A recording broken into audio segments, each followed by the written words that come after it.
Oh, before we start, this is Yeah. a crazy question, but how do we pronounce your last name? Oh, Nahrgang. Just take the H Yeah, out I and knew it's that. pretty much I exactly like it looks. I okay. Well, I didn't. Also, since when do we ask? It's I stumble through it and then get embarrassed live on mic. I I've forgot. had it mangled a lot, so I'm Sure. I'm ready for anything. We Fair have a enough. system here. I'm sorry. I'm Is sorry. that You proceed to mangle it however you like. yeah, All yeah. right, great. Don't forget, I have to use the accents. Yes. Oh no.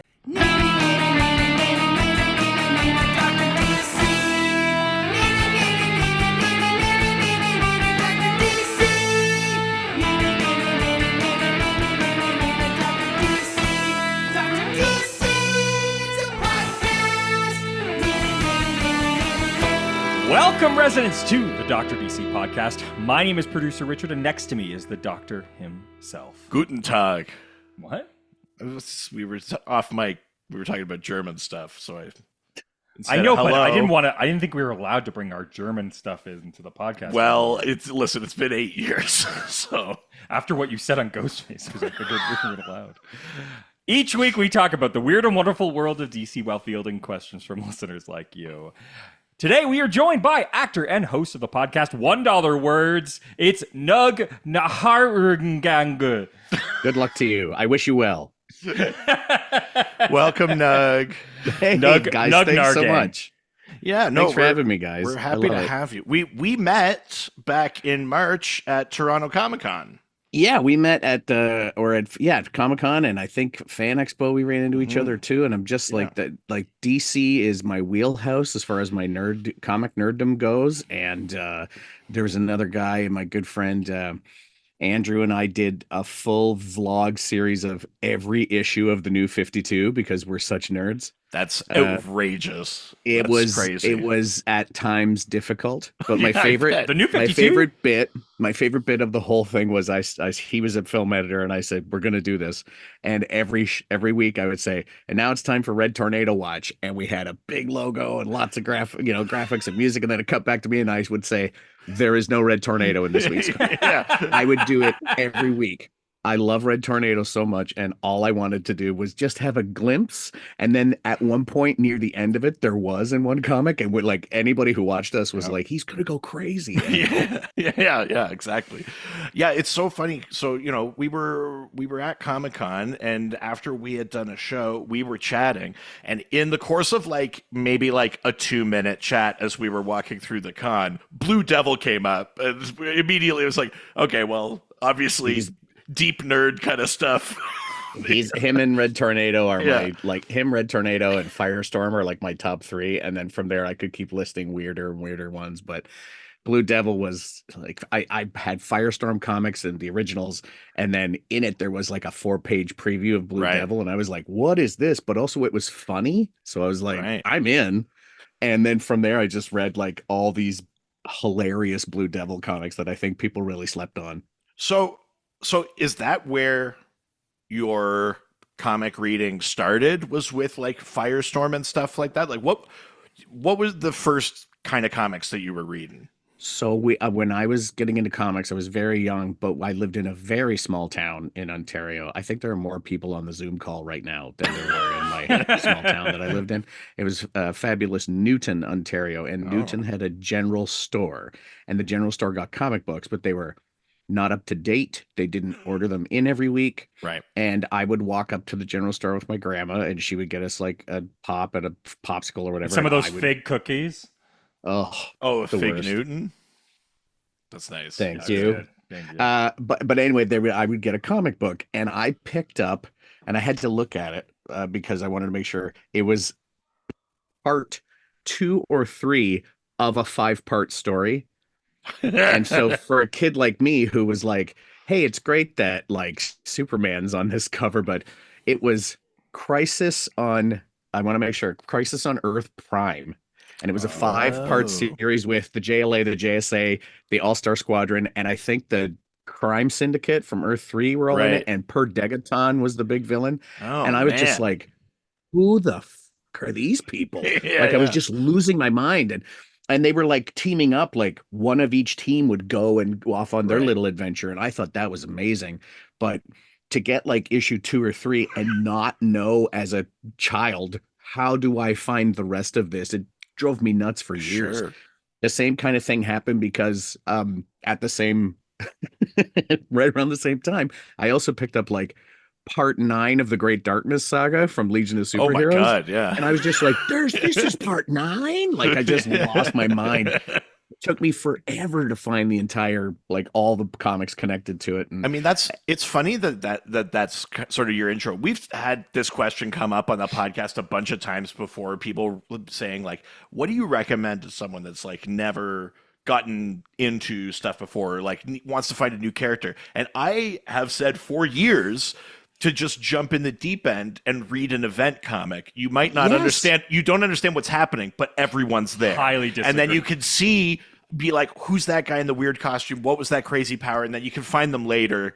I mean, nowadays it's easier because there's like the wiki. You can like actually look it up. It would have driven me nuts as a kid to see a character and never find them. But it happened with the Global Guardians team as well, because they did a team up with DC with JLA, and then everybody paired off. And so where I already knew Robin, I didn't know Rising Sun. And through that adventure, I got to know Rising Sun.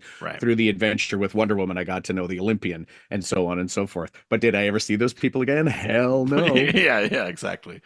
Okay, so obviously from the get-go, you had some exposure to like some weird characters and stuff like that.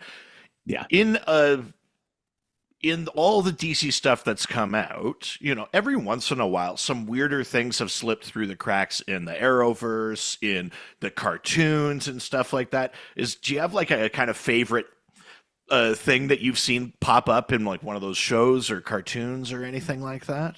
One of my favorite more recent things was the Batman Brave and the Bold cartoon. It was because Batman Brave and the Bold was always like him teaming up with somebody, and they weren't necessarily awesome characters. They were just characters from the DC pantheon. And so to be able to see these cool chunky cartoon versions of like Red Tornado and like he's been renamed, but Bawana Beast was in there, and like Metamorpho, and like these guys never get any love, and that was amazing. And then there's this really quick, there was a quick Justice League comic or cartoon that came out not too long ago, and Patton Oswalt was Space Cabbie on it, and I was like, that's Justice League Action. Yeah, there was a ton of great characters that popped up in that. But of all the things that really piqued my interest to get me interested in other characters in the DC universe, I thought Young Justice was awesome. And I just thought so much on this podcast. Yeah. But that they folded in the Milestone characters so seamlessly into that was just perfect. And the Super Friends characters. You know, yes, and in such a subtle, cool way. I just thought that was so good. Yeah, totally agree. Yeah. So, I mean, at any rate, where we're going with this should be obvious to everybody. Absolutely. But we're talking about a bunch of the weirdos, the sort of like, and the rest of the DC universe. That's if there was a theme song, they would be the and the rest for sure. That's the Gilligan's Island one. Which, by the way, by the time you get to that part of the Gilligan's Island theme, I think there's only 1 or 2 people left. Two. It's they changed and the rest. As a singer, I need to know my lyrics. They changed and the rest to the Professor and Mary Ann. Like they just jammed it all into the same 3 beats. Yeah. Well, that's why we brought together our C-list Canadian celebrities. Yes, that's right. I mean, God, bold to put us in the C-list. Fair. Hey, both of my fans will be listening, so. Yeah. Oh, hell yeah. Wow, you got 2? But yeah, by the way, these don't even get released. Oh, great. Yeah. Makes sense. Makes sense. For my personal files. At least the video. All right, well, with that, why don't we get into today's question? Let's do it. Well, first, we're going over to Facebook. Going to the face and the book. Going to the Facebook. First question comes from a sure as hell not my carrots. John's Peas? John's Peas, who asks, who is Blue Devil? And outside of his 80s solo run and the Shadow Pact run, where can I find him? Perfect way to open this one for you. Do you want to give like the elevator pitch, the primer on Blue Devil? So my favorite thing about it is that the creator's wife loved the Blue Devils collegiate football team. So he Oh, decided to create really? a Is that hero. what it is? So Yeah, that's the so he order. decided to make a hero called, like, he had the idea for the hero, but Right. not the name. And then he was like, I'll just make it the Blue Devil. I Dan can't wait for the Cassidy, Rough Rider to show up.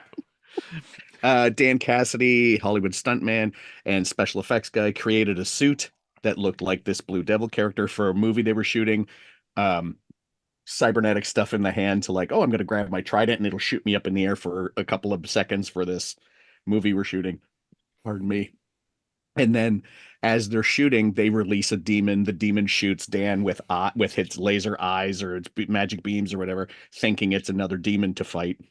And then after this fight where Dan flies over and in the costume puts the demon back in its hole, my favorite thing in that whole comic is he's like, "Oh, that was hard work," and then he goes to, like, have a relaxing break, and then somebody goes, "Well, I didn't know his costume could sweat."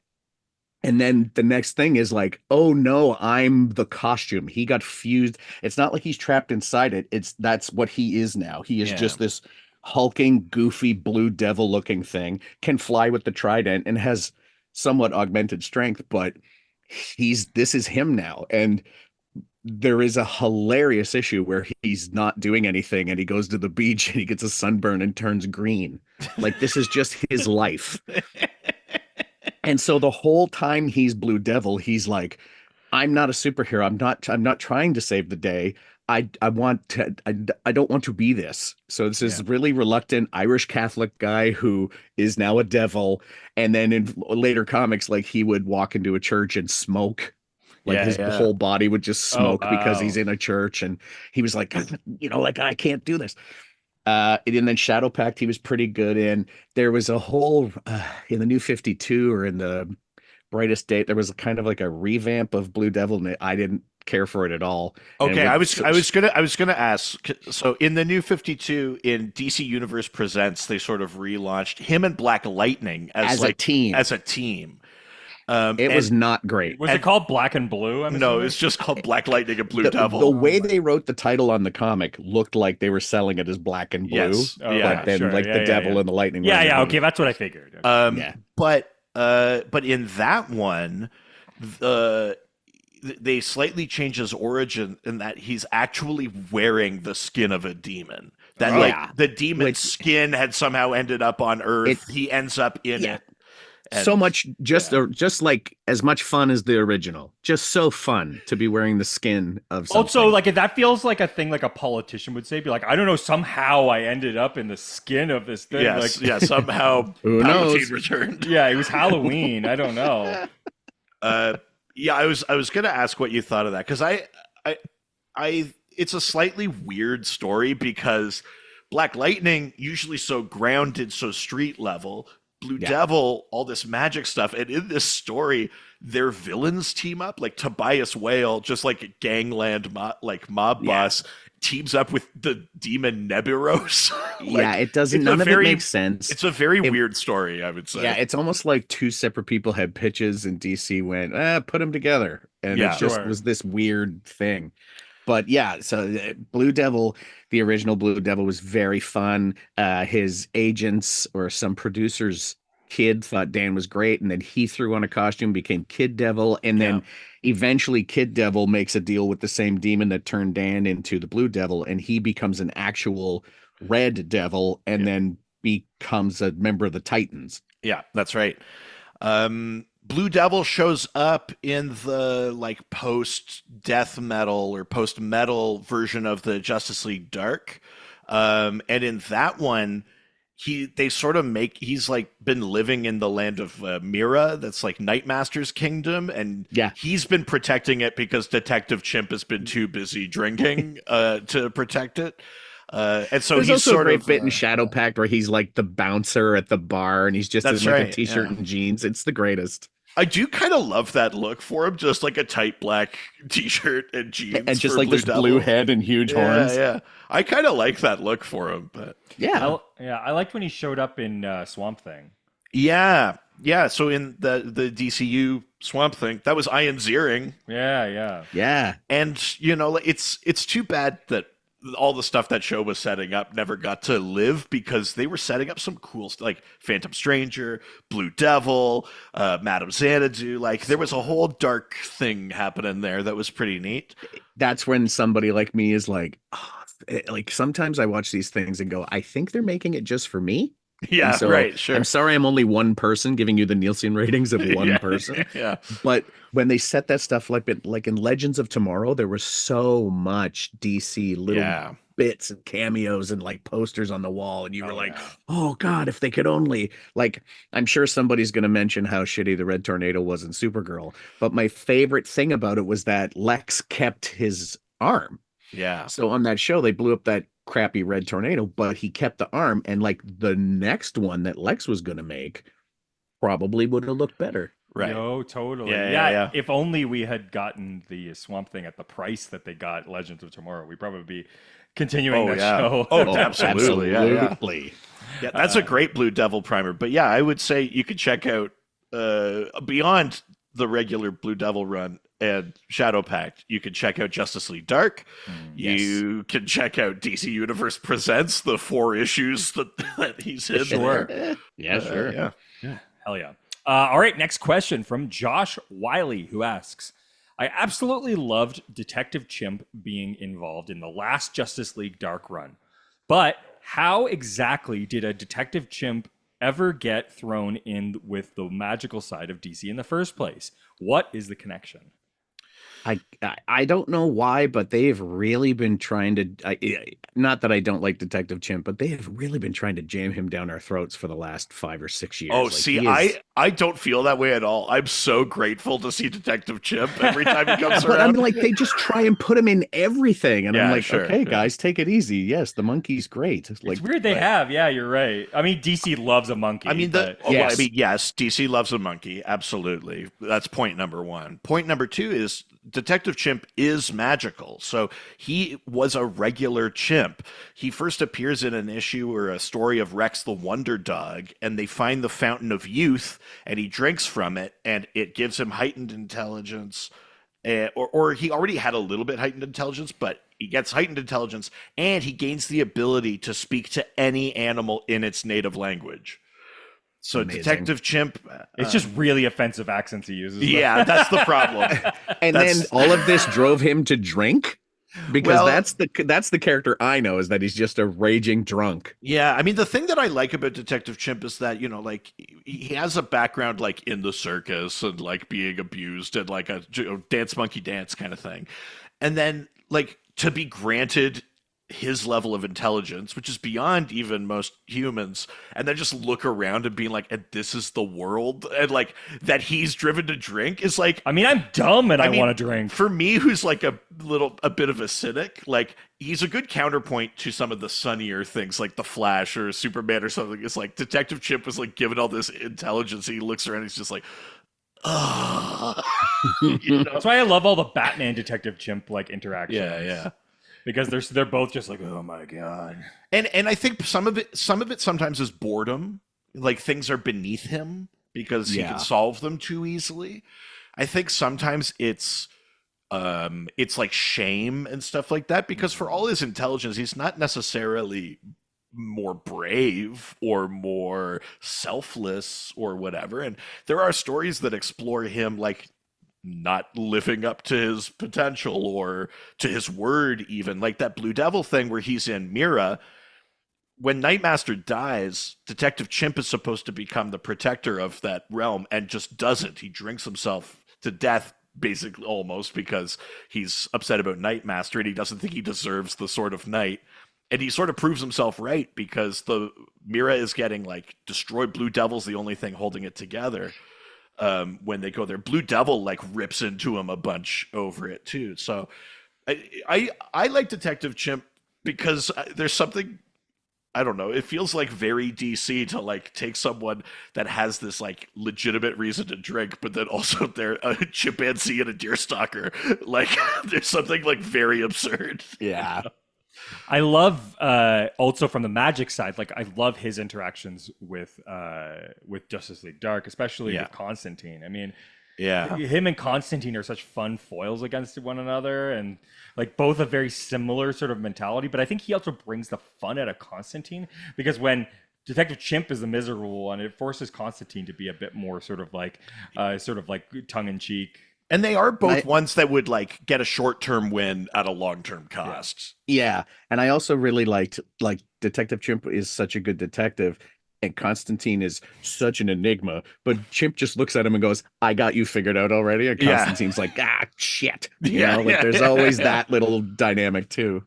Yeah, no, Detective Chimp's great. I love him.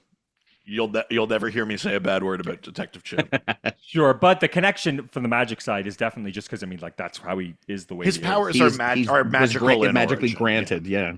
Yeah, which is great. But also, it's nice to have a like sort of like ability wise a character who's non-magical in that universe. I mean, part of what was neat about that Justice League Dark team is that a couple of characters were like that. Yeah. Wonder Woman's on that team. though And she is more magical than she's yeah. more magical, but like she's never been put in that context really. I mean, that's why I love that one story where she has to sort of figure that The out. Witching Hour one, yeah. Yeah. So she's on that team. Detective Chimp's on that team.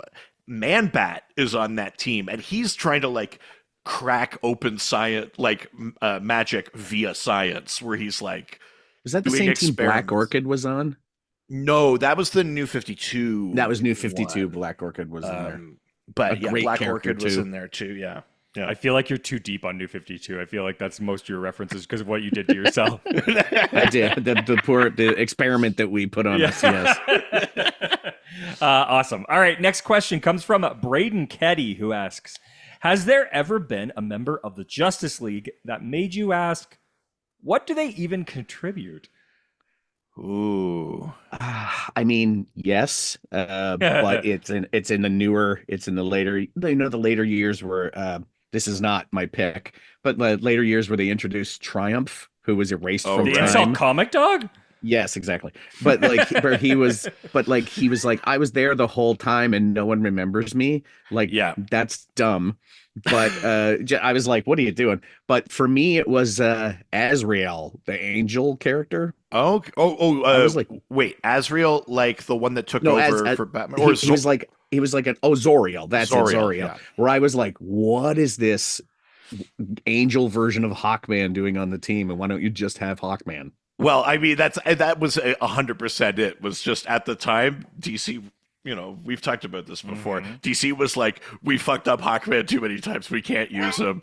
And then they were like, but we need someone with wings on the team. What about an angel? And so here comes Zoriel. And then you ended up with a sort of weird amount of like, I would say magic and celestial angled stories because of Zoriel. Like there was the one where they're fighting like Paradise Lost, is that what it's called, or something like that? But they're fighting Asmodel and like the hosts of heaven and like all these kind of things. And but yeah, like Zoriel.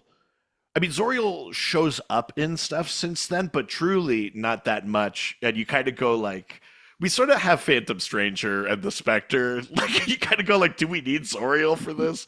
No. You know, which is, I'd agree with that. Do you have one, Richard? Is there a character that you've seen on the Justice League where you go like, really?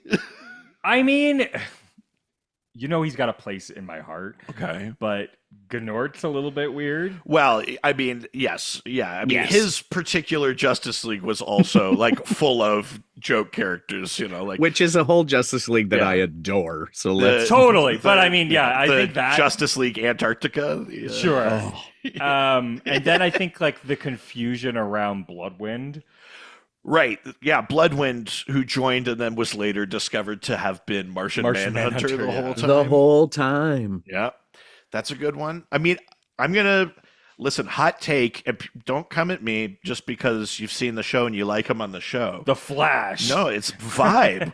Oh. Yeah. Especially in the era, like Detroit era Justice League. Yeah. That Vibe Which had so many good characters and heroes on that team.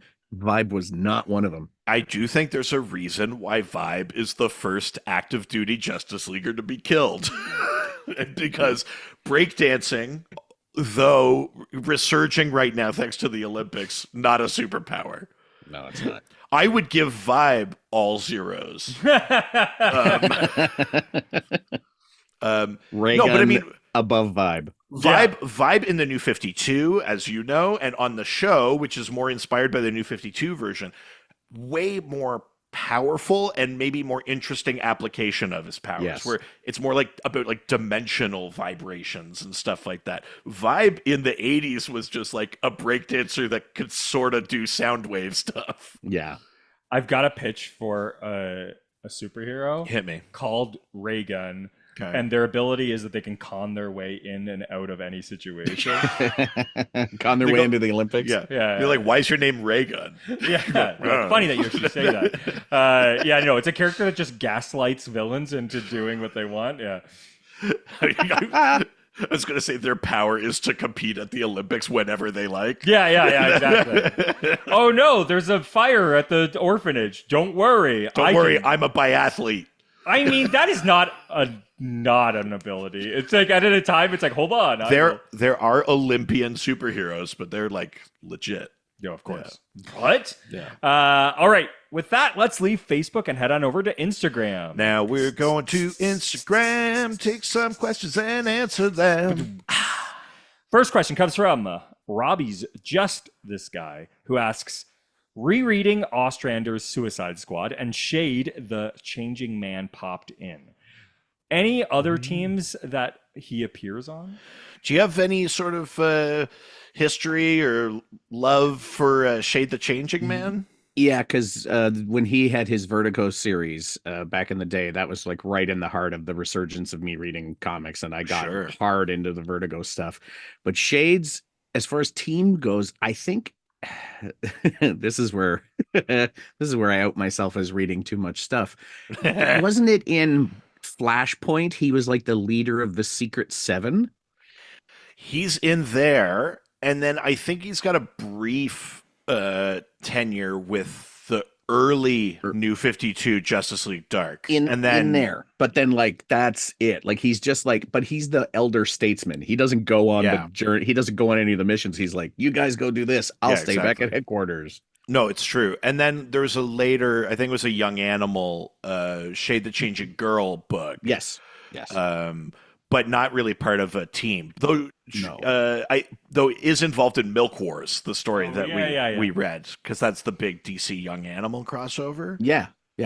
I mean, the interesting thing for me with Shade the Changing Man is that Vertigo version is, to me, is the more interesting one, but that's where the M-Vest like gives like reality altering abilities in that. But the original M-Vest of the original Shade the Changing Man would get, like, you could do force fields and fly, and that was about it. And like that force field was like a big version of himself. Yes, yeah, that's right. yeah. A big wiggly version of himself for some reason. But that Milligan book, the Vertigo one, then it became like this whole like psychedelic kind of like transcendental reality and kind of thing. It had a point of view and it had a purpose and philosophy behind it, and like it was Milligan was really getting into it, and the artwork was crazy, and it made you feel like you were on the trip, you know. But then the stuff then you go back and, well, where did he come from? And then you go read the old stuff and you go, oh, that is not for me.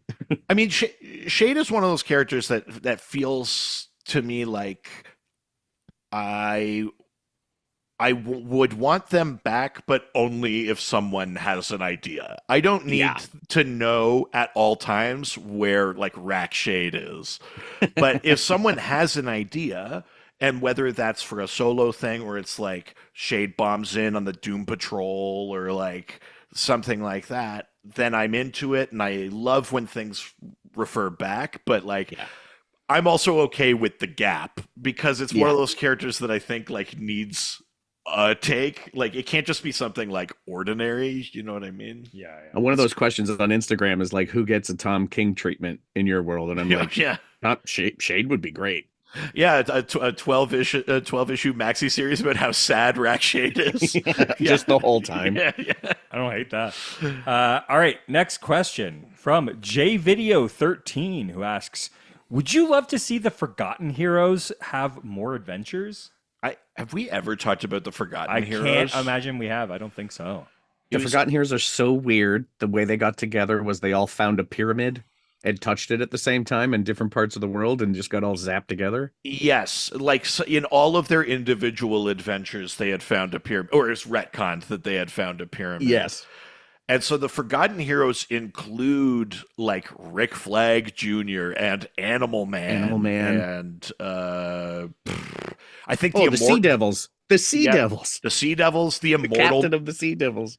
the Immortal Man. There's a couple of different versions of the Forgotten Heroes. There's a different version of them that's in Crisis.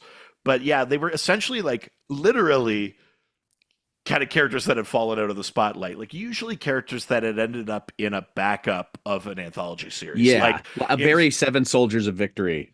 like Strange Adventures or in like stuff like that. You know, Animal Man's a great example of that. And then at a certain point, is it Marv Wolfman? I can't remember who it is.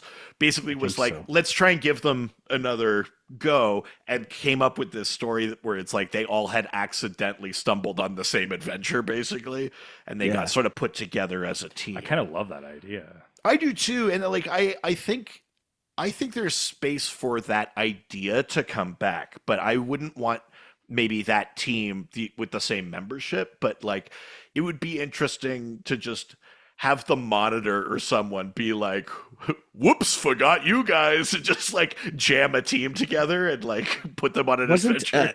wasn't Congo Bill on that team, and didn't he Yes. have a resurgence like a couple But years ago? He was back in comics, and then Cave Carson was on that team, and there was a whole series about Cave Carson has a cybernetic eye. so yeah, Cave Carson was a big one that was on that team, and Cave Carson gets little references, you know, every once in a while. But yes, had a Young Animal series, is in Milk Wars, and stuff like that. It's funny. I feel this feels like very much like a Guardians of the Galaxy to the Marvel. Like James Gunn could do this for DC. Like this feels like totally. I mean, right. this feels like the sort of thing that he would like. Yeah, yeah. Well, if this is the guy who's going to bring back the Creature Commandos, so Yeah, yeah. yeah, yeah, yeah. yeah. That you know who I would love to see a take on this is Damon Lindelof. Right. This feels like a very like Watchmen or like Lost kind of thing that you Yeah. could really do. I think again, like I would really want to see. I mean, this frankly, this is also very fertile Tom King ground. At 100%. I You keep know, like saying he's the best at dragging out a guy like we don't I know much about, or I a character you've forgotten about, and he's the guy that can bring him back. Yeah, yeah. I wasn't a huge fan of Danger Street, but Danger Street was almost this idea where it was taking characters that had appeared in first issue special and then making one adventure for them. And so some of them were weird ones, like the Michael Thomas Starman and, you know, Lady Cop and stuff. And then Warlord is in there and the Green Team and and stuff like that. It's almost the same idea, but Yeah, it would yeah. be like, here's your mulligan for Danger Street. Try Yeah. again. Do the Forgotten Heroes. I love that. That's so fun. All right, next question. Let's ask from Doug Thune, who asks, why do writers choose to edgelordify Animal Man so hard, New 52 onwards? Why can't he just stay a goofy D-list fourth wall breaker? I think it's because all the writers now have such respect for what Morrison did with him that they don't want to do anything mean to him. Yeah. I also, unless I'm forgetting, other than that one story, Animal Man didn't keep breaking the fourth wall. It didn't like imbue him with the ability that like Ambush No, he's Buck not the has or something. Deadpool of DC Comics. He's It, not. ha- it walking out happened there one and- time. He basically like touched God once and then like not He saw again. us. He Yeah, saw the reader. Yeah. I don't know. I mean, as the resident New 52 expert, I don't see the Animal Man story as being edgelordy, but they definitely moved Animal Man into the, I would say, like the literary realm of Swamp Thing. They wanted Yeah, to because Swamp of the Thing. green Yeah. and the red being connected to where they were, and I thought Yeah. that was wonderful that they connected it that way. Of course, the guy who can talk to animals is sort of buddies with the guy that can talk to plants, or Right. are they at odds? And then there's the rot was both of their enemies, and Right. it made so much sense in that comic. But since then, I mean, besides Morrison's run, Animal Man has just shown up and pretended to be a bird occasionally. Yeah, I mean, Animal Man is in the short-lived Justice League United Yeah. comic, which is hit and miss, but interesting enough. I would say if you like Animal Man as lighter hearted, then you got to move away from the New 52 where his son fucking dies. Yes, But like please. Animal Man and his daughter, who is in the comics, she's the actual avatar of the Red. He's just holding on to the powers until she's ready, like to Hmm. protect her. So Animal Girl is friends with Irie West, Wally's daughter. And so they have shown up a few times in The Flash, and that's lighter hearted, and Animal Girl's in there, and that's interesting. There's a quick shot of them at the beginning of Absolute Power, this event that's kicking off right now. Although that one quickly turns to Animal Man getting beaten in the street. but um, but I would say if what you liked was something sillier or goofier with Animal Man, then I would look more to Animal Girl. I'd look more to Maxine Baker and hope for, like how she appears in the Flash comics and maybe what's in store for her because obviously this is a character that will come back, that will develop over time. I think he was also on Brave and the Bold, and it was pretty silly. Right. So if you Yeah. want your lighthearted Animal Man, go to Brave and the Bold. Yeah, I mean Good I cartoon. it didn't bug. Did you read that New 52 Animal Man? The Yeah, yeah. Jeff Lemire. Yeah. Yeah.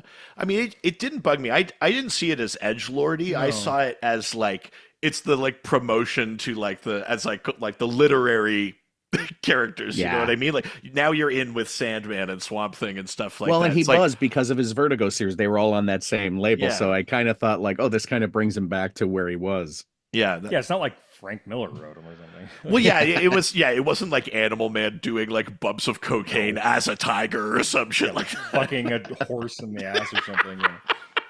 Yeah. Yeah, it wasn't a true Miller Yeah. book. Yeah. All right. With that, let's go to the next question from Cursed Blob, who asks, "Can we get some background on Richard Dragon, other than the Batman animated movie? I feel like we don't see much of him." So Richard Dragon was the white kung fu hero they created Yes. in the 70s. Yeah. I don't know. I can't imagine why we wouldn't have seen much Yeah, of him lately. Richard Why Dragon is Kung he Fu not Fighter. around? Why is Yeah. he's in like why is he the Iron Fist of DC Comics? And look how well Yeah, that did on Netflix. exactly. But he's like, but they since relegated him, but he's like the guy that like, oh, you need kung fu training? Go see Richard Dragon up on the mountain. And they all Yeah. send everybody, like the Question got sent there, and like all these other characters got sent there just for training with Richard Dragon, who rightly so should hide his head in shame from everyone on the top of a Absolutely. mountain. Yeah, Richard Dragon, you're right. He's trained the Question. He kind of came up and trained alongside Bronze Tiger, a longtime Suicide Squad member. He helped train Oracle when Barbara was paralyzed. He sort of trained her up on like a new way of fighting and stuff like that. He trained Huntress. He's trained everyone. He himself was trained by O Sensei. I heard that's what all the celebrities are taking to lose weight now. Yeah, O Sensei. Well, yeah, you can see Richard Dragon has O Sensei legs. He's all gaunt. His face is Yeah. just long and gaunt now. Yeah. And if he stops training, it really. Yeah. But Well, like in the fuck it. classic DC form, the guy had like a Polish last name of like Dragonovsky. It was And then something he's like that. They like changed starting his to name dragon. as they changed his name at Ellis Island or something. Yeah. They like God. actually I might be putting my foot in it here because I don't know if they've retconned it yet again. As DC's Yes. done this thing post Rebirth and post Death Metal where it's like everything's back. I don't exactly know where we stand with Richard Dragon. But in the New 52, Richard Dragon trained a guy named Ricardo Diaz, who then got so good at his training, he killed Richard Dragon and stole his name and became he was a Green Arrow bad guy in the Yes, New 52. I mean, he I showed showed up as better. he showed up as Richard Dragon and was like, I took the name after I killed my master. And you're like, There's better names. And Green Arrow's reaction was supposed to be like, no. Yeah. But everybody was like, did Green Arrow know Richard Dragon? yeah, there was it was kind of like, I beat him, and now you call me Dick Dragon. Whoa, my God. I don't want to know where he's dragging that dick. Sounds like that guy from the Olympics. I honestly, can we just talk about that pole vaulter for a second? I mean, yeah, which pole? I think, well, exactly. I mean, what do you think is greater, the shame of not having like podiumed or whatever because of his enormous hog, or having the world know that his enormous hog got in the way of his athletic ability? That sounds like a better. Yeah. I didn't win a gold medal. I didn't even get on the podium, but everyone in the world knows my dick is gigantic. It feels like I feel like I got on a different podium. he lost the battle and won the war. Absolutely. He won a medal of a different kind. Yeah. That guy's DM box is full every day. I mean, truly. It sounds like every box these near is full. The French will probably give him like that highest civilian honor or whatever. I mean, if there was a place to do that with, it was the France Olympics. Yeah, for services to TikTok. For sure. But that's Richard Dragon. Yeah, exactly. White kung fu master who trained a bunch of people. Can't imagine what would be wrong with that. Next question from Max Nopo, who asks, which D-lister would you permanently add to the Big Seven? And which member of the Big Seven would you replace? I mean, we got to say off the get-go here that the like letter lister thing is like beyond a couple of obvious things, entirely subjective. So like 100%. At some point, one of us is going to name a character that's going to trigger someone and be like, "They're not T-list." But Red Tornado. But you know. But look, Red Tornado had a really nice run in the Tornado's Path story by Brad Meltzer, and sure. I was like, this is it, like, because I love Red Tornado, so I was like, this is the moment, and then it just did not take off, and I'm so mad. No, it's true. So a D-lister that you would promote to the Justice League? That's the question? Yeah. Okay. I mean, for me, I'll throw it out there because this is a character we've talked about a bunch. I love his powers. I think he's interesting. I just think the big obstacle, I think, is that he doesn't operate like a superhero. But for me, it's Resurrection Man. Oh, I do like that character a lot. I like Mitch Shelley. He comes back to life every time he dies with a new superpower. So sometimes it might be very helpful. Sometimes it might be less helpful. You know, he still has to die to switch powers. Like in DC 1 million, they did a thing. So in the 853rd century, he actually had a device where he would like program it to be like, give me lightning next time. And then he'd fucking die. Oh my God. And then he would come back with that power, you know? I'm going to say Resurrection Man. I'm going to say, because I was always mad about my Justice League, because there's like that Silver Age Justice League is almost perfect for me. Right. But I was always mad that when Superman got sick, Supergirl came in. Like they just replaced a super with a super. Right. And I think there are other characters that could use the thing. And as much as I hate calling them any kind of list character, I think it'd be great to have Mary Marvel beyond the Justice League. Sure. Ooh. Yeah, I agree. I mean, Mary Marvel, especially right now, is interesting too because she has new patron gods. She does not have the same patron gods as Shazam, as or the Captain, as they're calling him now. Sure. Like his, obviously, like Solomon, Hercules, Zeus, blah, blah, blah. I can't remember what all of Mary Marvel's are now, but they're all like female gods. Like that, she's sort of like almost Amazon adjacent now, which is very interesting. So yeah, Mary Marvel, I would definitely like to see more of. That's a cool one for sure. Richard, do you have one? Yeah, I know. I'm trying to think. Who's getting the ticket to the big league? Who gets the golden ticket straight to Vegas? I'm going to say I would love to see somebody like Dr. Midnight. Sure. Dr. Midnight's a good one. Yeah, love that one. And I'm going to have them replace... Oh, we have to say who they're replacing. Well, I'm going to have Mary replace Supergirl. That's easy for me. Sure. I'm going to have them replace... I mean, this is Big Seven, right? So that's not even Supergirl. So the Superman, like the super slot. Superman. Yeah, he's good. He's got a couple of his own books. He's fine. Yeah, put Mary on the JLA. Fair. I'm going to say replacing Martian Manhunter. Only just Whoa. because like Really? it's a lot of the same things as Superman. Right. It's not like you're getting rid of some like key abilities. Right. Doctor Midnight deserves a little bit of time. I think like Interesting.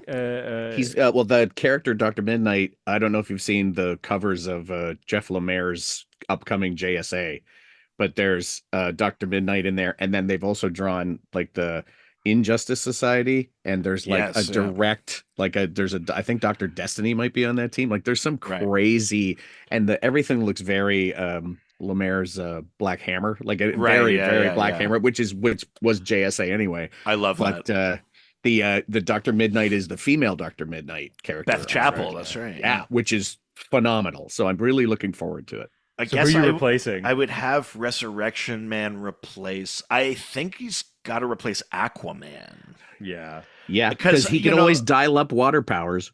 Like there's exactly. I think for the amount of times we need Aquaman's specific abilities, either his telepathy or his water ability or whatever, we could kill Mitch and get him there.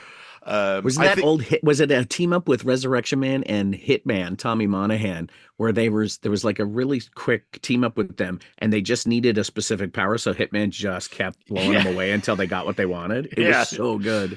Yeah, I think it's Aquaman. I love that. Even though Aquaman's my boy. Oh, yeah. I think I got to replace him. Hell yeah. No. All right. Last question from Instagram comes to us from Sophia E15, who asks, if you watched, what did you think about the animated show Legion of Superheroes? More specifically, the character Triplicate Girl's background and powers. Well, Triplicate Girl was always, I always loved Legion because it was like these cool teen soap opera with superheroes, but they were just normal kids on their planet. Everyone on their planet had that power.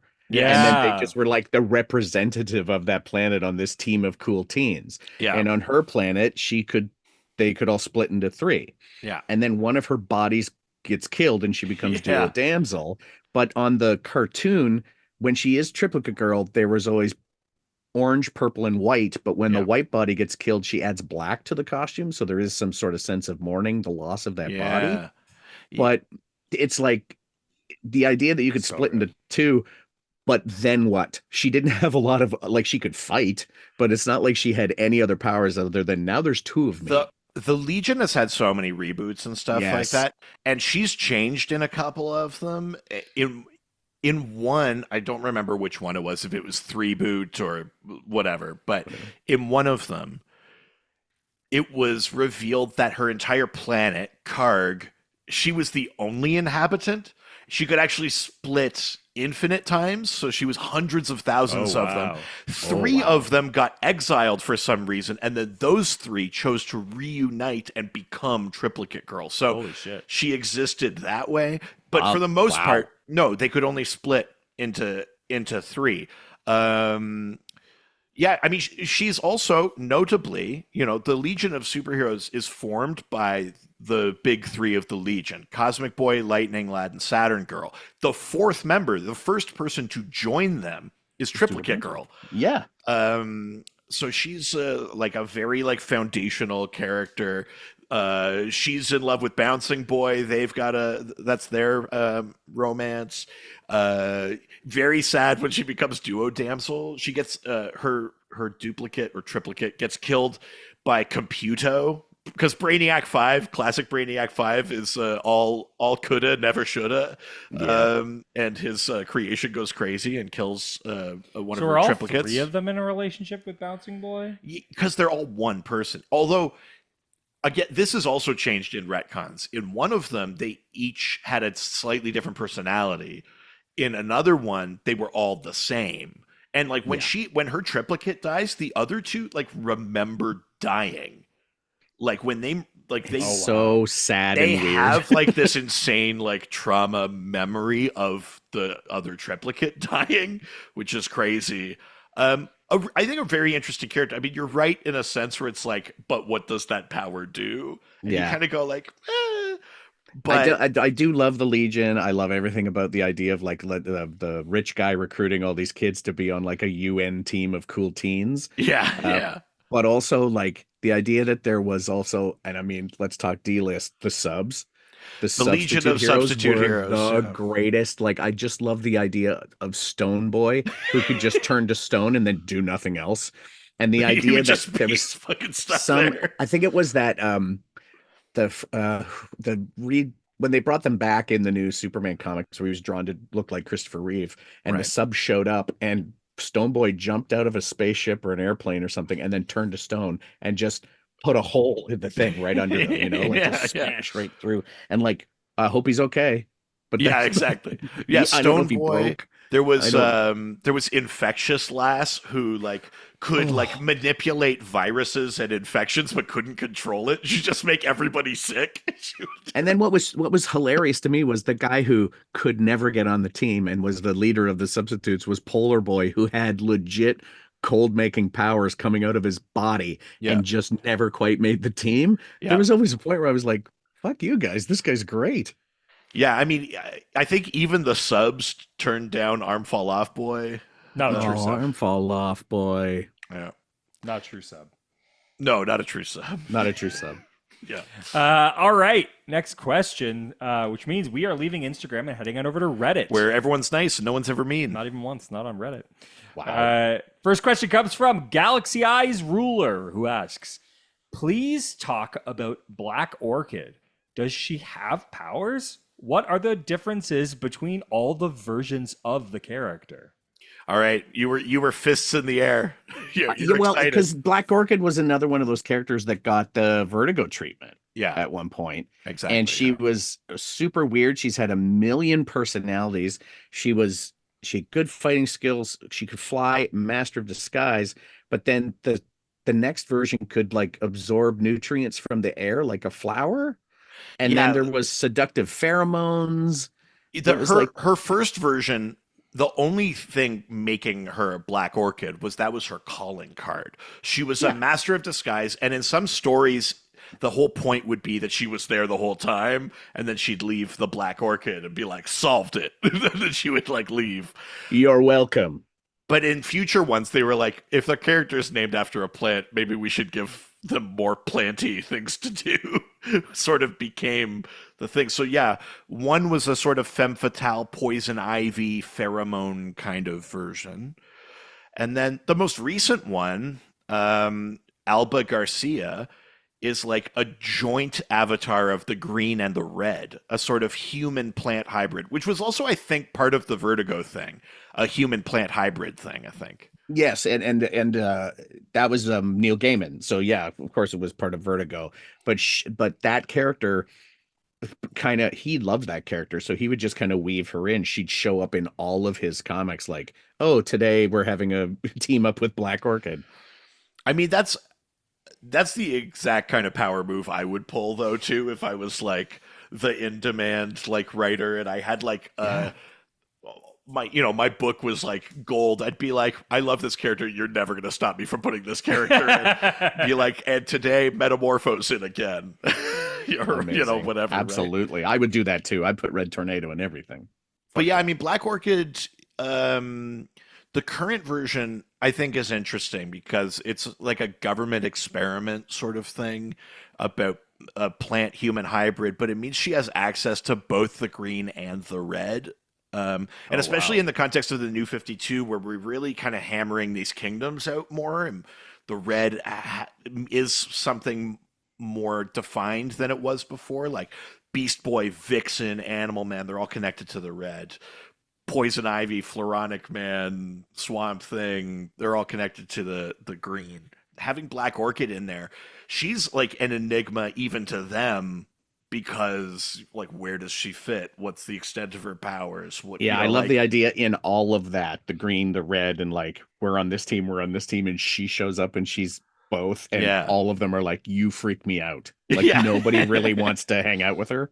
Yeah, I mean she does end up being kind of a loner, sort of like she's on the Justice League Dark in the new 52 and stuff. She shows up on occasion, but like a weird character, I would say. Mhm. But I think a fun one to bring in. But like, Absolutely. yeah,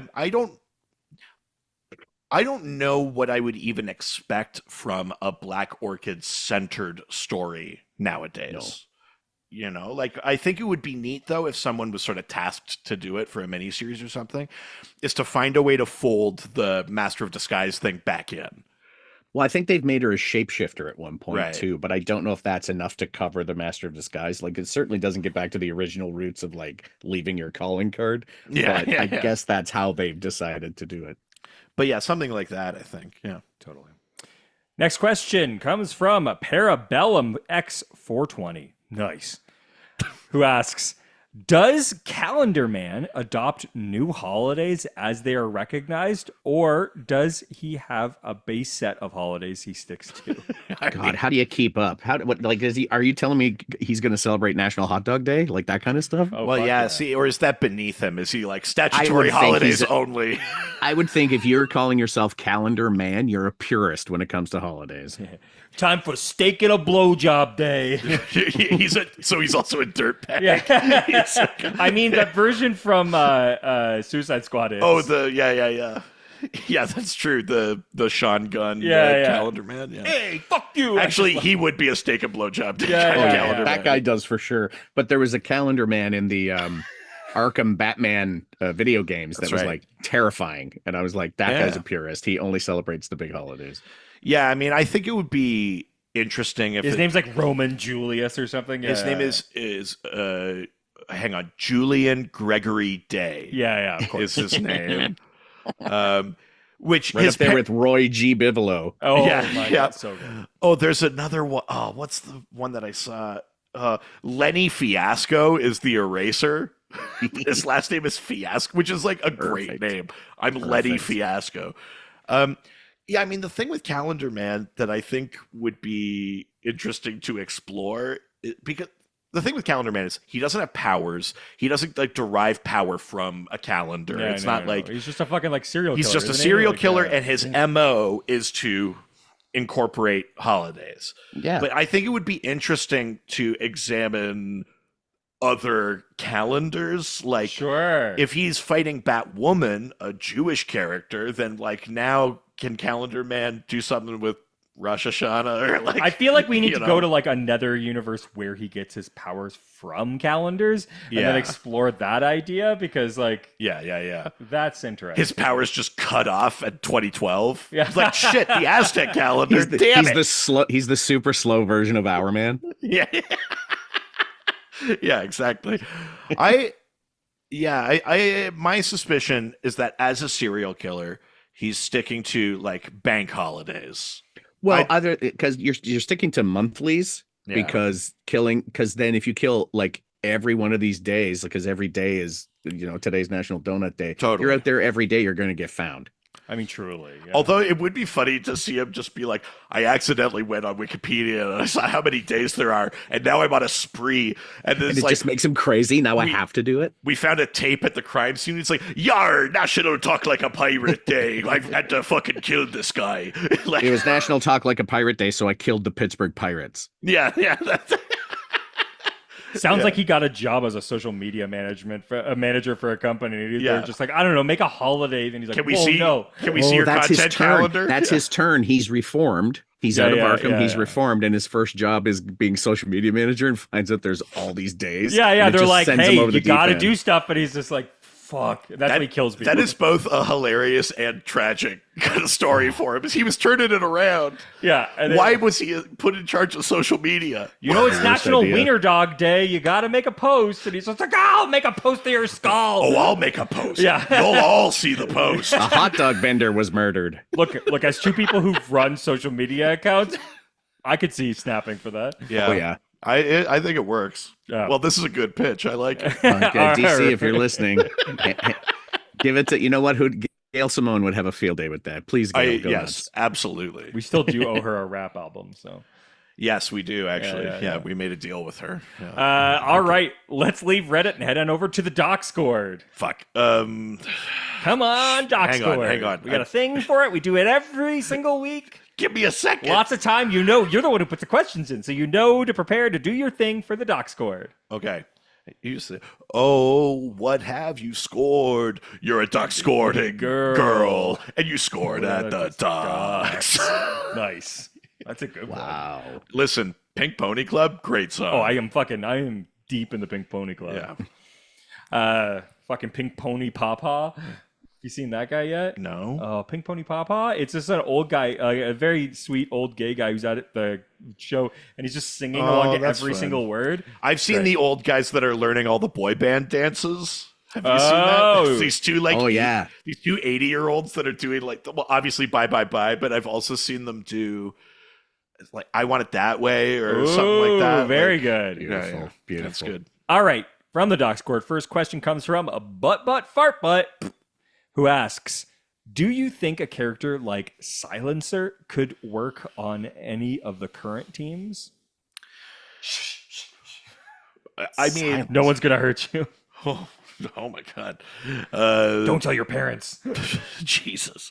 So Silencer is like in the immediate aftermath of the first metal event. Sure. We meet Silencer. Have you encountered this character at all, Nug? I have not. This is very new, right? Metal just ended. I mean, not just ended, but it was the last big thing before Yeah. the current big thing. Yes. Yeah, this would have been between metal and death metal, Yeah. but in that era where like Scott Snyder's writing Justice League and stuff like that. But Silencer is this character, yet another, League of Assassins expat, but who has sort of their power is essentially like Cone of Silence.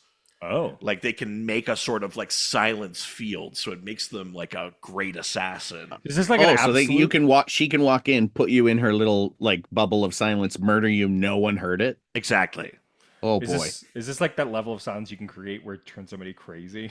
I mean, you theoretically, I guess, could use the power that way, right? Yeah, like yeah. you I would could- use it to nap. Oh, fuck yeah.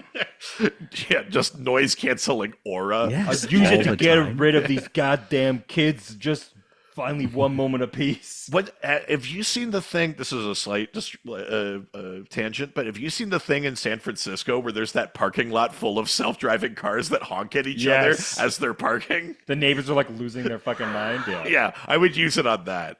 Cone yeah, of hell yeah. silence right there. yeah. But I mean, sorry, the question about Silencer is what again? So do you think a character like Silencer could work on any other, like any current teams? I mean, if you're an assassin, you're not going to work well with other people. Sure. Correct. And And that's all of generally these true, yeah. DC, a lot of the DC heroes are goody. They're not really gray area characters unless you get to the Justice League Dark and the Vertigo side of things. So I'm like, no, that's not going to work. I feel like a good use for sorry, not like as a character herself, but like to bomb in as an appearance or something. Sure. Is that like someone like Waller is great at finding like who do I need to get this one thing done?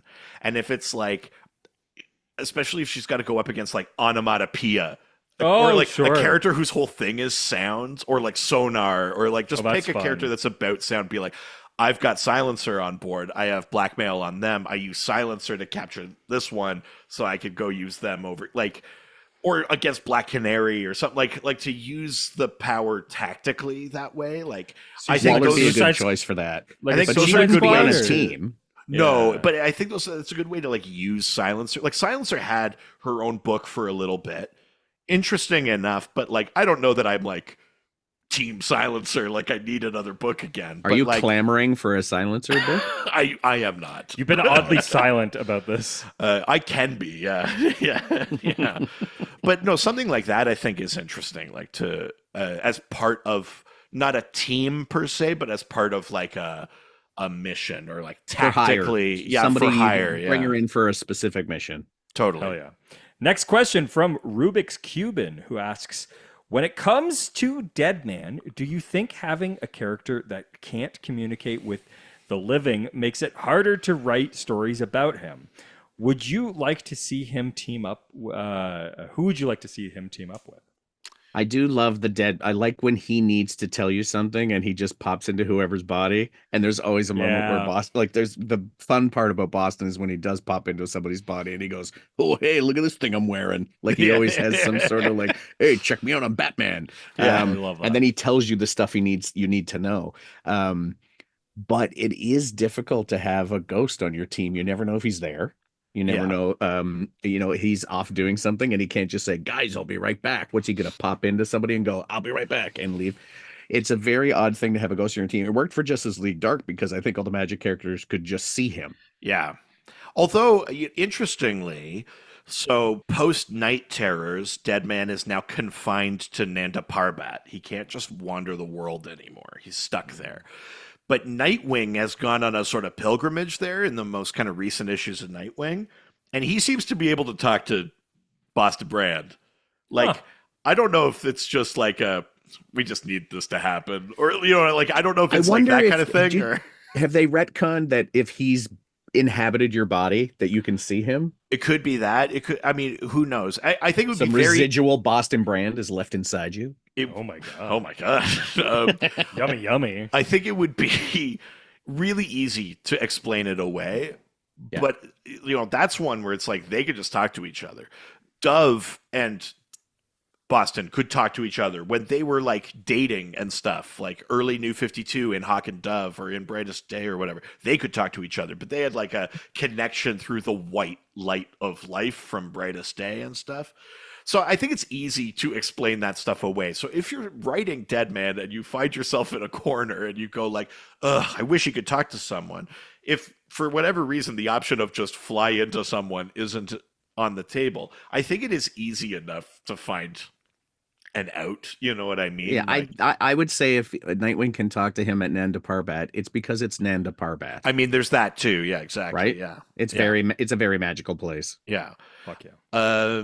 I love Deadman. I mean, it I do made me too. so happy that he was like the central figure of Night Terrors of that event was awesome.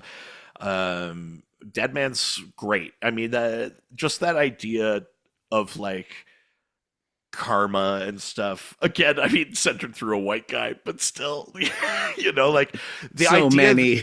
The idea that he was like he was like, I'm gonna find my killer, and then he did, and then Rama was like, "You're still not Excellent. done." You're You very know? good at this. You're Yeah. very good at this. You should keep doing this. Yeah, sort of. I've always liked Deadman. It's a character I think I need to read that Night Terrors because it's a character I would love to see a more modern take on because I think all of my references are pretty older. Well, we read that years ago. We read that the sort of gothic romance Deadman one with the Madame Waxahachie and stuff like that. The house that was haunted with all like the old like Viking ghosts, which is or whatever. cool. But like, I think I want like a more modern take on Sure, that character for sure. Yeah, great character. Love All Deadman. right. Have you ever seen the DC Nation short of Deadman? It's this very like it's drawn very cute, almost like early Tim Oh, I Burton-y. have seen that. Yeah, But it's just like it's this little crow and Deadman. They don't use words in the cartoon, and the crow just goes like "caw." And Deadman sees like something's gonna happen to the crow. He's gonna get like run over by a car, and it's him like flying into different people. He like flies into like a big fat guy, and he runs a bit, and he goes like, and he has to fly out into someone else, and then he just accidentally causes a car crash. Like all this mayhem to save his crow friend. That's so funny. It's very cute. That's so fun. All right, last question comes to us from First Mage. When Resurrection Man dies and is reborn, are his powers generated completely randomly? In the New 52 series, it seemed like he would sometimes come back with the exact set of powers he needed at that moment. Well, so to go back to that Hitman crossover where he hooked up with Hitman, he just kept killing him until they got the power we needed. So I love assumed that. it was random.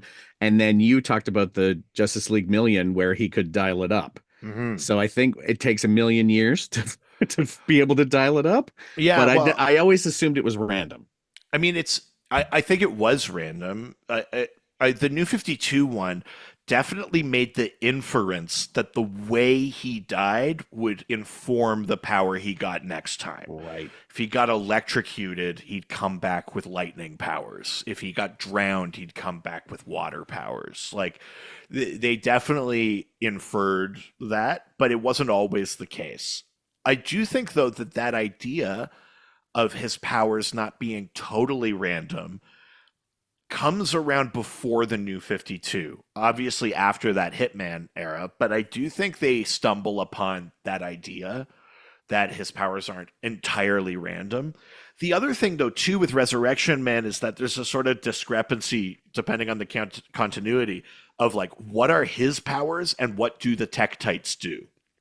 Right. Like in the original version of Mitch Shelley, he would already resurrect, or rather, I think it was more that he would reincarnate, like kind of like Immortal Man almost. He had like memories of past lives and stuff like that. And then he got the Tektites, and the Tektites would make him heal fast so that it wasn't like he's starting a new life over. He would die and then get stitched back together and come back and get a new power. But in that one, it was like, are his powers reincarnation and getting new powers? And then all he got was the ability to come back faster by the Tektites? Yeah, it's not really depending on what you're reading, it has changed, and it's I'll just say it's random, and then you hope for the best, because that was my experience reading in with Hitman. Was like, wow, oh, you got electric powers yet? No, blam. Like, it was so great. Yeah. I mean, I do think there's something kind of like, I think it's maybe more creative or fun for it to be out of his control.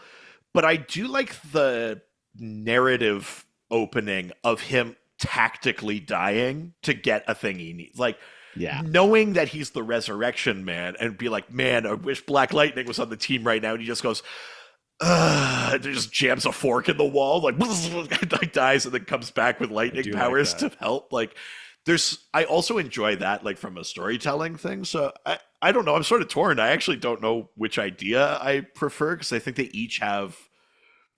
Because I also like the idea of him dying and coming back with a power that's not helpful, and then dying again. The entertainment value of that alone is great. The tactical death is great, but the entertainment value of, like, I died, what do I got? Oh, I shoot spaghetti from my fingers. Why? Yeah. I could juggle in an inordinate number of eggs. I mean, that's also, how do you find that out? Yeah, I guess he also needs the power of knowing what his power is, like, to come back to life and then go, what do I got? Nothing here. Although that's also funny, is to come back and be like, we just have to keep trying things until a power happens. I do love that. Do you think as he gets older, the refractory period takes longer? Eventually, it's just like he gets one resurrection a day. Yeah, I can't resurrect twice in 20 minutes. Yeah, it really wipes me out, guys. Please don't kill me more than once. I just had one fight. I can't. What do you think I am? Yeah, what am I, 20? Yeah. Awesome. That's Resurrection Man, and that was a whole bunch of D and C list tier characters. Our most random characters. I do love when we have a guest on that can go deep, because it's rare that we get I think it's Jaffe and now Nug. So Nug, thank you so much for coming. Oh my God, on. Guys, this was the best. I had my whole list. I read so many of the Instagram and Facebook comments, and I was like, I got my whole list of things ready. I do want to say, my big thing, I think when I first read Red Tornado stuff and got really into him, I was fascinated with when he first joins the Justice League. There's a whole thing where he, infiltrates the Justice League. He's a bad robot. Now he's a good robot. But I love the part of Red Tornado that I love so much is that he's just this robot who sees everybody going to have lives as humans. Like, Clark has a job, and Diana has a job, and Bruce is a millionaire, and all these people go off and do stuff. And there's that issue early on in the 70s where he goes, well, I should do that. And then he goes to Earth and he puts on the worst fake rubber mask and the worst, like, trench coat, and goes to a employment agency to get a job. Yeah. And does the interview. And, like, for me, the superhero day off is my favorite idea, because, and especially right now, I've just picked up that the new Superman comics where Lois is editor of the Daily Planet and just Yeah. tells Clark, it's a conflict of interest for you to write Superman stories. So Oh, you are not writing Superman stories anymore. And he's like covering dog shows with Jimmy. And yeah, Jimmy's yeah, just yeah. like, what'd you do to get in the doghouse? That is more fascinating to me than Yeah, yeah. anything, right? So, like, for me on the Power Rangers, those kids were in high school. Go write an exam, you know? We Did love that shit. did you Yeah. did you read One Star Squadron? Absolutely. That I One mean, Star Squadron was perfect. as a tornado fan, I figured you would have. But It's a completionist thing. I got to read yeah, that. I got to read Primal Force. I have yeah, still have all yeah, the Primal Force. It's a nightmare. But for me, like him going to find a job and trying to learn how to be a human, yeah, and then from that picking up a girlfriend and a kid. yeah, And then in Tornado's Path, it shows them at night doing the cryptic crosswords, and they're usually puns. And so she says, this is what the answer is. And he just goes, haha, yes, I see. It's a joke. But it's yeah, not. He doesn't get it. And so, like, it's a fascinating thing for me yeah. to see superheroes when they're not being super. Yeah. And it's a And sort so of like data thing with Red yeah. Oh, Tornado, you and know. and and Yeah. Vision too, which is why Yeah. when Tom King did the Vision series for Marvel, I was like, do this for Red Tornado. I Yeah, have a yeah, whole list of yeah. guys. Like there was somebody asked who you want to see get that Tom King treatment, and I was like, well, there's a hot list of guys that I would love to see get that Tom King treatment, but like I, I think Metamorpho is there because he's Yeah. Indiana Jones. Yeah. And Fuck I yeah. think a couple other characters. I mean, Dr. Fate, I just want to know more. I just like because I Yeah. loved the idea of the Lords of Order and Chaos from back in forever Yeah. ago, and they Oh don't really talk yeah. about it anymore. Um, and I think because we talked about the Global Guardians, I've always wondered about Jack O'Lantern, like that weird, like Oh that he wow. carries it with him. Yeah. And then team wise, Global Guardians, like why? And then Metal Man, I love so much. Love the But Metal then there's Men. the image of like when we talk D-list characters in DC Comics, the image that always comes up first in my head is Ultra the multi-alien. Oh Yeah. man, He yeah, is we've talked about him. so Yeah. weird. Ultra the multi-alien, just to tie a little bow on this, Yes. is central to the is it the Infinitus storyline in Justice League United, the book that we were talking Yes. about that features Animal Man from the New 52. The Legion of Superheroes comes back in time to kill Ultra the multi-alien, and the Justice League United have to defend him. Wow. So a bunch of these characters that we talked about today sort of converge in that story, actually. I Uh, just love it. Like yeah, I love the when do you remember the Obsidian Age Justice League? yeah, When yeah, like all the Justice League is taken out and then Batman's got the contingency and this other team of Justice Leaguers comes up yeah, and like Nightwing's leading it and it's the best team you've never thought of ever happening and it's such a good and like major disasters in there. It's yeah, wonderful. yeah, Um I always think about that like who are the subs? Who are yeah, the understudies because I'm an actor? yeah, Who's if I get sick, who's coming in to be me? yeah, And so when I do think that in any situation we that character that's so hokey that doesn't get enough love and should come back because there's a whole opportunity for him is Robbie Reed and the Dial H for Hero dial. yeah, I think that is a version of Record Resurrection Man. He can just dial up a power and be a yeah, new hero every time. And if that hero works, totally. run with it for a new series with just that hero. Totally. I love that. Great ideas all. So good. Ah, Thank you so much, Nug, for joining us. This is a blast for me. I mean, this is what we do when we go comic book hunting. Yeah. Like this is more of what we do, which is like, okay, let's find the weirdest fucking shit we can find. Yeah. Well, so my friend Nigel Downer and I are an improv. We do a lot of improv, and but our friends from BC do an improv thing where they show up with books, or they ask people in the audience who brought a book on the subway today or whatever, and you just strew the books around the stage, and then pick it up, flip, tell the audience, tell me to stop, and then whatever my finger Oh, landed on, wow. that's what will inspire us. But Nigel and I walk to the stage and hand people comic books from Oh, the I quarter love bin. that. Oh And then man.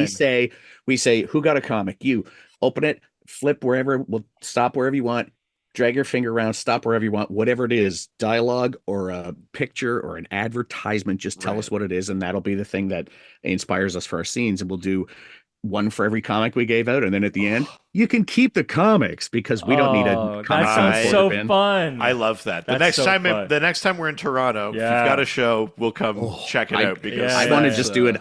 I just think it's so much fun, and I think comics are ripe for exploration, interpretation, inspiration, and all that stuff. So, like, yeah, give me those. Like, give me the who was it? Arion, Lord of Atlantis was one of the comics we gave out Yeah. once, and everybody's like, "Who's this?" And I'm like, "Read it and find out." yeah. Oh, that's such a I good love way. that so much. Well, speaking of things that you like to do while you're not podcasting or podcasting itself, talk about all of the things you got going on, all the way people can find you online and in the real world. Oh, sure. Everywhere's just Nahrgang, Instagram, and the dead place that is Twitter, and all of that other stuff. And then I spend a lot of my time being a dad, and I'm trying not to influence my daughter to be an actor like me. She's very funny, and I hope she's the funniest drywaller. That's exactly how I feel about my kid. Right. But as far as the podcast goes, it's called $1 Words. It's kind of a game show interview. I interview somebody and we both get a list of 5 random words. And if they make me say any of the words on their list, they get $1 for every word. But I have a different list of my own and I get $1 back for every word I make they say. So if you want to listen to somebody rake in ones and twos of dollars, tune in. We've had a lot of fun. I just had Renee Paquette on from AEW Wrestling. Nice. I have had Will Sasso on and Colin Mockery and hosted the Great Canadian Baking Show, Ann Parnell.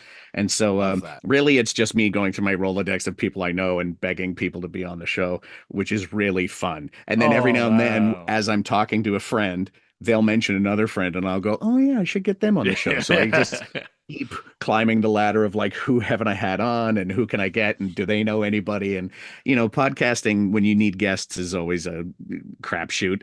So, but I need them for my I love that. I love that podcast so much. I was trying to explain it to my girlfriend today, and the only thing I couldn't answer was how do you determine like who gets what word, and like so that you don't know what it is. We go to a random word generator, and the way I record the podcast is off site. So we talk on Zoom, but we're recording on a different thing, and that online recording can be muted. And so when we mute on Zoom, it'll still record. You can't hear us. So it's kind of like we have a soundproof booth, silencer style. And then when we come back, I don't know their words and they don't know mine. And we just have a regular conversation. And we never, I never, tip them off that they've said anything. And they do the same for me. And at the end of it, I go, okay, that's the end of it. How many words have I said? And in the editing process, I'll go back and put in a Wheel of Fortune ding so the audience who has heard all the words can hear when they've been said. That was so fun. It was fun. It was fun to see live. Yeah, when we saw it at Comic-Con, it was like such a. I mean, we find this even with our shows. Not every podcast lends itself to being live. Oh yeah, but sure. It's a really really fun format. Well, tell you what. The next time you guys do a live one, if you're in for Comic-Con or Fan Expo or whatever. Nigel and I will use only DC Comics. Oh, yeah. Perform for your show. And then we'll yeah. talk about the comics after we give them out. I fucking love that. Love great that. idea. Yeah, that's great. Amazing. Well, yeah, check out Nug everywhere you possibly can. A funny guy with some really cool shit online. If you want to talk to us online, you can reach us through our tons of different platforms that are available to you. Also, if you want to subscribe to our podcast, we've got a Patreon. Patreon.com/DrDC. There's a $1, $5, $7 level. They all give you access to the Discord, our awesome Discord fan community. And at the higher levels, you get bonus episodes. It's Eatgist right now on the Double Dosed. We are eating our way through internet foods. Yes, this week is either going to be a spice challenge or it's going to be... not eating. Or or weird shit we find online. Weird food implements. Yeah, absolutely. So it's Eatgist right now. But yeah, all of that Patreon money helps to support us. Speaking of us, we have another podcast. So if you want even more of this fun, but slightly more specific, even than DC Comics, you can listen to Ghostfacers. Ghostfacers, a Supernatural rewatch. We're going through every single episode of the CW Supernatural. We're starting season 10 this week of 15. We talk about real world monster lore, behind the scenes stuff about the show. And yeah, it's just started, so Kyle Clark is on. Yeah, Kyle Clark's joining us as always for the season premiere. He only ever watches the season premiere. He's never seen another episode. amazing. Yeah. Great concept. Yeah. Again, thank you so much once again, Nug, and we'll definitely want you on again because having somebody with deep knowledge is hard to come by. Sometimes. Yeah, it's true. Yeah. And somebody who can be on mic. Looking at you, Stump. That's it for this week. Say goodbye, Nug. Oh, goodbye, everybody. Thanks for having me, and read your DC comics. And not just the big names. Go with your secondary names, please. Give Firestorm some love. You're already doing it in podcast. Why not do it with your comics? I chose to hear that as read my name, I comma, did too. you are DC Comics. Adios. Ciao, ciao. All the superheroes, they always fight for what is right. Live with danger and adventure, they are men of might.